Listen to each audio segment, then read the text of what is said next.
नमस्कार। प्रस्तुत है मुंशी प्रेमचंद जी द्वारा लिखी हुई एक कहानी बूढ़ी काकी।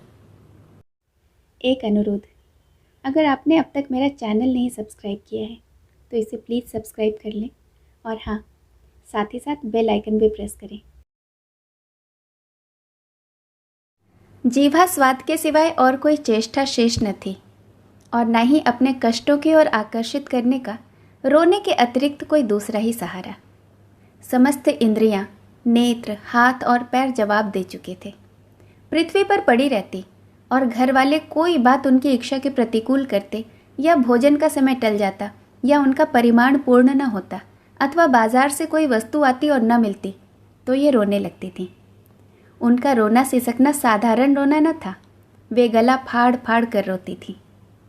उनके पतिदेव को स्वर्ग सिधारे कालांतर हो चुका था। बेटे तरुण हो होकर चल बसे थे। अब एक भतीजे के अलावा और कोई दूसरा न था। उसी भतीजे के नाम उन्होंने सारी संपत्ति लिख दी। भतीजे ने संपत्ति लिखाते समय खूब लंबे चौड़े वादे किए, किंतु वे सब वादे केवल कुली डिपो के दलालों के दिखाए हुए सब्ज बाग थे।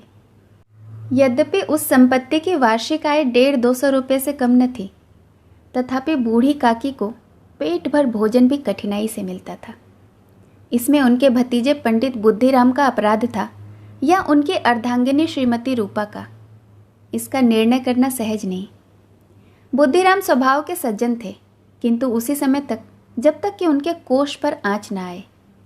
रूपा स्वभाव से तीव्र ही सही, पर ईश्वर से डरती थी।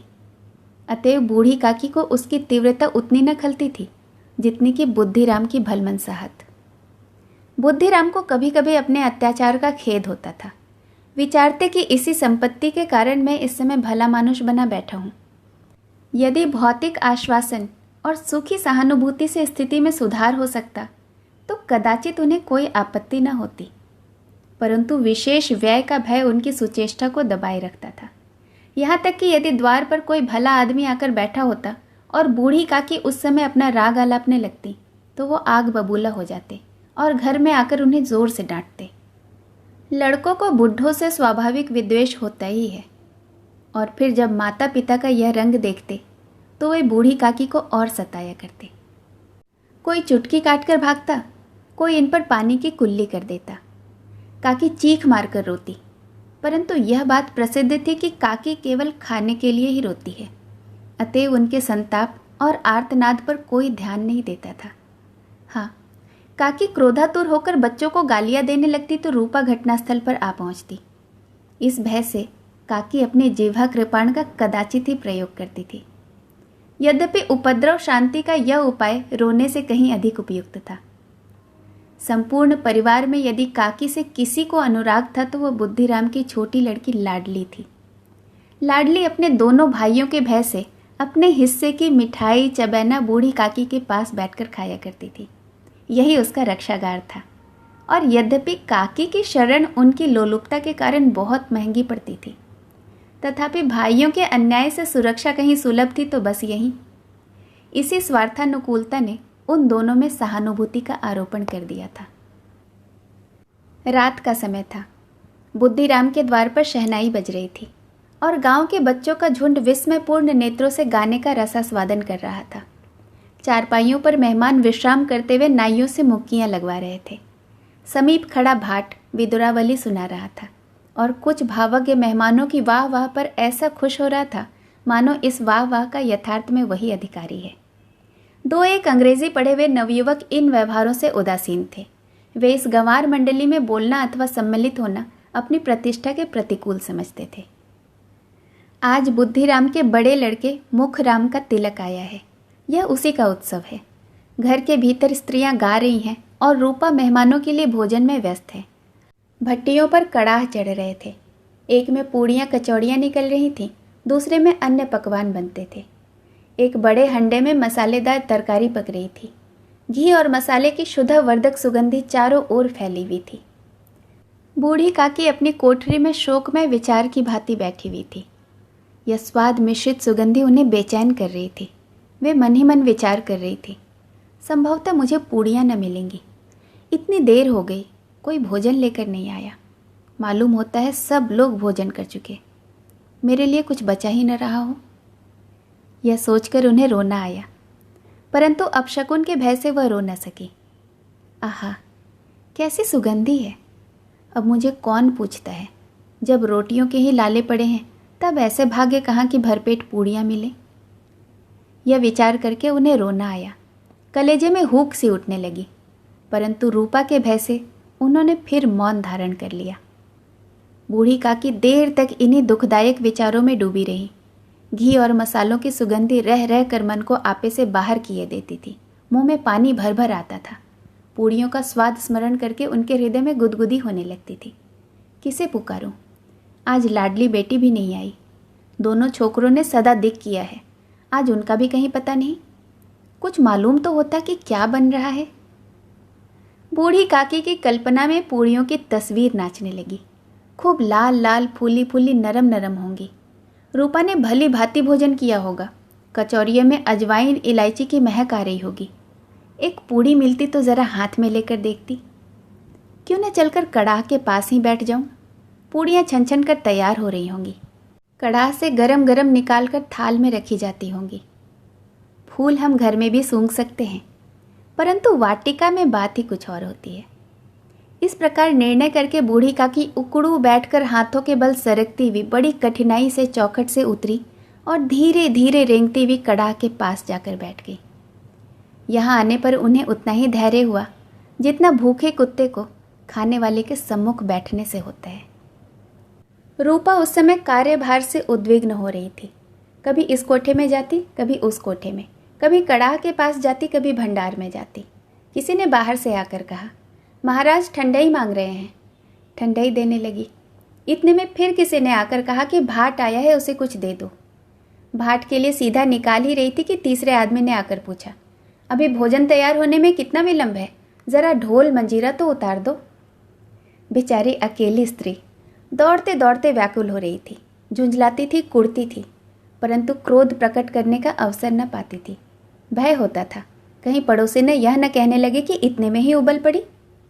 प्यास से कंठ सूख रहा था, गर्मी के मारे फूकी जाती थी, परंतु इतना अवकाश न था कि ज़रा पानी पी ले और पंखा झल ले। यह भी खटका था कि ज़रा आँख हटी और चीज़ों की लूट मच गई। इस अवस्था में उसने बूढ़ी काकी को कड़ाह के पास बैठी देखा तो जल गई। क्रोध रुक न सका। इतना भी ध्यान न रहा कि पड़ोसी ने बैठी हुई है, मन में क्या कहेंगी, पुरुष लोग सुनेंगे तो क्या कहेंगे। जिस प्रकार मेंढक कछुए पर झपटता है, उसी प्रकार वह बूढ़ी काकी पर झपटी और उन्हें दोनों हाथों से झटक कर बोली, ऐसे पेट में आग लगे। पेट है या भाड़? कोठरी में बैठते हुए क्या दम घुटता था? अभी मेहमानों ने नहीं खाया, भगवान को भोग नहीं लगा, तब तक धैर्य न हो सका, आकर छाती पर सवार हो गई। जल जाए ऐसी जीव। दिन भर खाती न होती तो जाने किस हांडी में मुंह डालती। गांव देखेगा तो कहेगा बुढ़िया को पेट भर खाने को नहीं मिलता, तभी तो यहाँ मुंह बाए बैठी है। डायन न मरे न मांझा छोड़े, नाम बेचने पर लगी है, नाक कटवा कर दम लेगी। इतनी ठूसती है, न जाने कहाँ भस्म हो जाता है। भला चाहती हो तो जाकर कोठरी में बैठो, जब घर के लोग खाने लगेंगे तब तुम्हें भी मिलेगा। तुम कोई देवी नहीं हो कि चाहे किसी के मुंह में पानी न जाए, परंतु तुम्हारी पूजा पहले हो जाए। बूढ़ी काकी ने सिर उठाया, न रोई न बोली, चुपचाप रेंगती हुई अपनी कोठरी में चली गई। आवाज़ ऐसी कठोर थी कि हृदय और मस्तिष्क की संपूर्ण शक्तियाँ, संपूर्ण विचार, संपूर्ण भार उसी ओर आकर्षित हो गए। नदी में जब कोई कगार का एक वृहद खंड कटकर गिरता है तो आसपास का जल समूह चारों ओर से उसी स्थान को पूरा करने के लिए दौड़ उठता है। भोजन तैयार हो गया है, आंगन में पत्तलें पड़ गई हैं, मेहमान खाने लगे। स्त्रियों ने जेवनार गीत गाना आरंभ कर दिया। मेहमानों के नाई और सेवक गण भी उसी मंडली के साथ किंतु कुछ हटकर भोजन करने बैठ गए। परंतु सभ्यतानुसार जब तक सब के सब खा न चुके कोई उठ न सकता था। दो एक मेहमान जो कुछ पढ़े लिखे थे, सेवकों के दीर्घाहार पर झुंझला रहे थे। वे इस बंधन को व्यर्थ और बेकार की बात समझते थे। बूढ़ी काकी अपनी कोठरी में जाकर पश्चाताप कर रही थी कि मैं कहाँ से कहाँ गई। उन्हें रूपा पर क्रोध नहीं था, अपनी जल्दीबाजी पर दुख था। सच ही तो है, जब तक मेहमान लोग भोजन न कर चुके घर वाले कैसे खाएंगे। मुझसे इतनी भी देर न रहा गया। सबके सामने पानी उतर गया। अब जब तक कोई बुलाने न आएगा मैं जाऊंगी नहीं।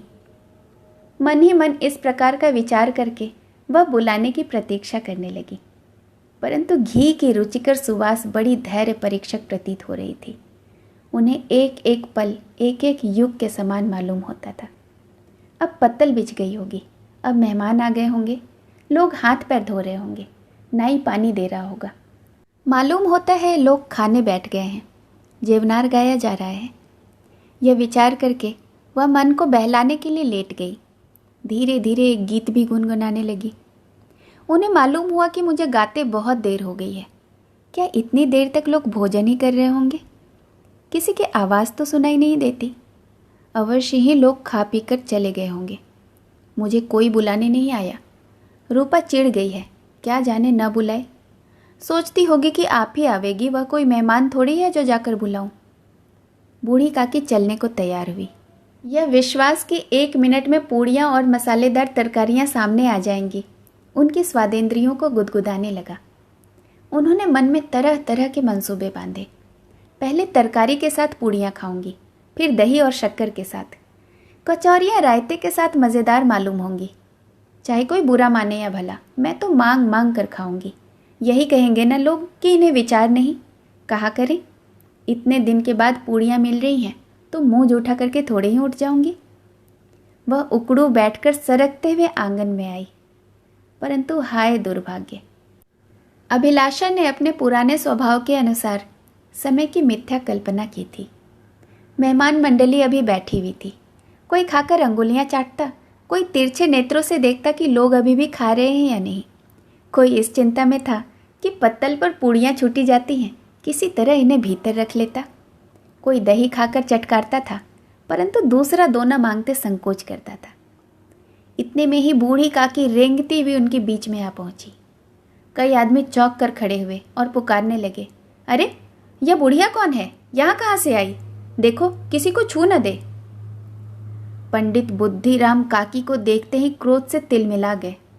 पूड़ियों का थाल लिए खड़े थे, थाल को जमीन पर पटक दिया और जिस प्रकार निर्दयी महाजन अपने किसी बेईमान और भगोड़े कर्जदार को देखते ही उसका टेटुआ पकड़ लेता है, उसी तरह लपक कर उन्होंने काकी के दोनों हाथ पकड़े और घसीटते हुए ले जाकर उन्हें अंधेरी कोठरी में धम से पटक दिया।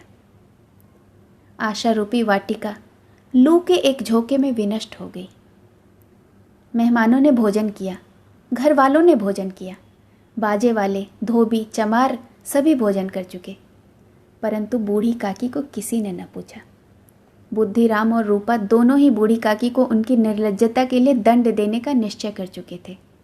उनके बुढ़ापे पर, उनकी दीनता पर, हतज्ञान पर किसी को करुणा न आई। अकेली लाडली उनके लिए कुढ़ रही थी। लाडली को काकी से अत्यंत प्रेम था। बेचारी भोली लड़की, बाल विनोद और चंचलता की उसमें गंध तक न थी। दोनों बार जब उसके माता पिता ने काकी को निर्दयता से घसीटा तो लाडली का हृदय ऐंठ कर रह गया। वह झुंझला रही थी कि हम लोग काकी को क्यों बहुत सी पूड़ियाँ नहीं दे सकते? क्या मेहमान ही सब के सब खा जाएंगे? और यदि काकी ने मेहमानों से पहले खा लिया तो क्या बिगड़ जाएगा? वह काकी के पास जाकर उन्हें धैर्य देना चाहती थी, परंतु माता के भय से न जाती थी। उसने अपने हिस्से की पूड़ियाँ बिल्कुल न खाई थी, अपनी गुड़िया की पिटारी में बंद करके रखी थी। उन पूड़ियों को काकी के पास ले जाना चाहती थी। उसका हृदय अधीर हो रहा था। बूढ़ी काकी मेरी बात सुनते ही उठ बैठेंगी, पूड़ियाँ देखकर कैसी प्रसन्न होंगी, मुझे खूब प्यार करेंगी। रात को 11 बज रहे थे। रूपा आंगन में पड़ी सो रही थी। लाडली की आंखों में नींद न थी। काकी को पूड़ियाँ खिलाने की खुशी उसे सोने न देती थी। उसने गुड़ियों की पिटारी सामने ही रखी हुई थी। जब विश्वास हो गया कि अम्मा सो रही है तो वह चुपके से उठी और विचारने लगी कि कैसे चलूं। चारों ओर अंधेरा था, केवल चूल्हों में आग चमक रही थी और चूल्हे के पास एक कुत्ता लेटा हुआ था। लाडली की दृष्टि सामने वाली नीम पर गई। उसे मालूम हुआ उस पर हनुमान जी बैठे हुए हैं। उनकी पूंछ, उनकी गदा वह स्पष्ट रूप से देख सकती थी। मारे भय के उसने आंखें बंद कर ली। इतने में कुत्ता उठ बैठा। लाडली को ढांढस हुआ। कई सोए हुए मनुष्यों के बदले एक जागता हुआ कुत्ता उसके लिए अधिक धैर्य का कारण बना। उसने पिटारी उठाई और बूढ़ी काकी की कोठरी की ओर चल दी। बूढ़ी काकी को केवल इतना स्मरण था कि किसी ने मेरे हाथ पकड़कर घसीटे, फिर ऐसा मालूम हुआ जैसे कोई पहाड़ पर उड़ाए लिया जाता है। उनके पैर बार बार पत्थरों से टकराए। तब किसी ने उन्हें पहाड़ पर से पटक दिया और वे मूर्छित हो गई। जब वे सचेत हुई तो किसी की भी ज़रा से आहट न मिलती थी। समझे कि सब लोग खा पी कर सो गए और उनके साथ मेरी तकदीर भी सो गई। रात कैसे कटेगी? राम, क्या खाऊं? पेट में अग्नि धधक रही है। हाँ, किसी ने मेरी सुधि न ली। क्या मेरा पेट काटने से धन जुड़ जाएगा? इन लोगों को इतनी भी दया नहीं आती कि न जाने बुढ़िया कब मर जाए, उसका जी क्यों दुखावे। मैं पेट की रोटियां ही तो खाती हूँ कि कुछ और। इस पर यह हाल। मैं अंधी अपाहिज ठहरी, न कुछ सुनूं न कुछ बूझूं। यदि आंगन में चली ही गई तो बुद्धिराम से इतना कहते न बना कि काकी अभी सब लोग खाना खा रहे हैं, फिर आना। मुझे घसीटा, मुझे पटका। उन्हीं पूड़ियों के लिए रूपा ने सबके सामने मुझे गालियां दे दी। उन्हीं पूड़ियों के लिए इतनी दुर्गति करने के बाद भी उनका पत्थर सा कलेजा न पसीजा। सबको खिलाया, मेरी बात तक न पूछी। जब तभी न दी तब अब क्या देंगे, यह विचार कर काकी निराश में संतोष के साथ लेट गई। ग्लानि से गला भर भर आता था, परंतु मेहमानों के भय से रोती न थी। सहसा कानों में आवाज आई, काकी उठो, मैं पूड़ियाँ लाई हूँ। काकी ने लाडली की बोली पहचान ली। चटपट उठकर बैठी, दोनों हाथों से लाडली को टटोला और उसे गोद में बिठा लिया। लाडली ने पूड़ियाँ निकाल कर रख दी। काकी ने पूछा, क्या तुम्हारी अम्मा ने दी है? लाडली ने कहा, नहीं, यह मेरे हिस्से की है। काकी पूड़ियों पर टूट पड़ी। 5 मिनट में पिटारी खाली हो गई। लाडली ने पूछा, काकी पेट भरा? जैसे थोड़ी सी वर्षा ठंडक के स्थान पर और भी गर्मी पैदा कर देती है, उसी भांति इन थोड़ी सी पूड़ियों ने काकी की क्षुधा और इच्छा को और भी उत्तेजित कर दिया था। बोली, नहीं बेटी, जाकर अम्मा से और मांग लाओ ना। लाडली ने कहा, अम्मा सोती है, जगाऊंगी तो मारेंगी। काकी ने पिटारी को फिर टटोला। उसमें कुछ खुरचन गिरी थी। बार बार होठ चाटती, चटकारे भरती। हृदय महसूस रहा था कि पूड़ियाँ कैसे पाऊं। संतोष सेतु जब टूट जाता है तब इच्छा का बहाव अपरिमित हो जाता है। मतवालों को मद का स्मरण कराना उन्हें मतांध बनाता है। काकी का अधीर मन इच्छाओं के प्रबल प्रवाह में बह गया। उचित अनुचित का विचार जाता रहा। वे कुछ देर तक उस इच्छा को रोकती रहीं। सहसा लाडली से बोली, मेरा हाथ पकड़कर वहाँ ले चल जहाँ मेहमानों ने बैठकर भोजन किया है। लाडली उनका अभिप्राय न समझ सकी। उसने काकी का हाथ पकड़ा और ले जाकर जूठे पत्तलों के पास बिठा दिया। दीन, क्षुधातुर, हतज्ञान बुढ़िया पत्तलों से पूड़ियों के टुकड़े चुन चुन कर भक्षण करने लगी। ओह, दही कितना स्वादिष्ट था, कचौड़ियाँ कितनी सलोनी, खस्ता और कितने सुकोमल। काकी बुद्धिहीन होते हुए भी यह इतना जानती थी कि मैं वह काम कर रही हूँ जो मुझे कदापि नहीं करना चाहिए। मैं दूसरों की झूठी पत्तल चाट रही हूँ। परंतु बुढ़ापा तृष्णा रोग का अंतिम समय है, जब संपूर्ण इच्छाएं एक ही केंद्र पर आ लगती है। बूढ़ी काकी का यह केंद्र उनकी स्वादेंद्रियां थी। ठीक उसी समय रूपा की आंख खुली। उसे मालूम हुआ कि लाडली मेरे पास नहीं है।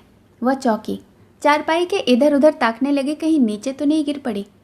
उसे वहां न पाकर वह उठी तो क्या देखती है कि लाडली जूठे पत्तलों के पास चुपचाप खड़ी है और बूढ़ी काकी पत्तलों पर से पूड़ियों के टुकड़े उठा उठा कर खा रही है। रूपा का हृदय सन्न हो गया। किसी गाय की गर्दन पर छुरी चलते देखकर जो अवस्था उसकी होती, वही उस समय हुई। एक ब्राह्मणी दूसरों की जूठी पत्तल टटोलते, इससे अधिक शोकमय दृश्य असंभव था। पूड़ियों के कुछ ग्रासों के लिए उसकी चचेरी सास ऐसा निष्कृष्ट कर्म कर रही है। यह वह दृश्य था जिसे देखकर देखने वालों के हृदय कांप उठते। ऐसा प्रतीत होता मानो जमीन रुक गई है, आसमान चक्कर खा रहा है, संसार पे कोई विपत्ति आने वाली है। रूपा को क्रोध न आया। शोक के सम्मुख क्रोध कहाँ? करुणा और भय से उसकी आंखें भर आई।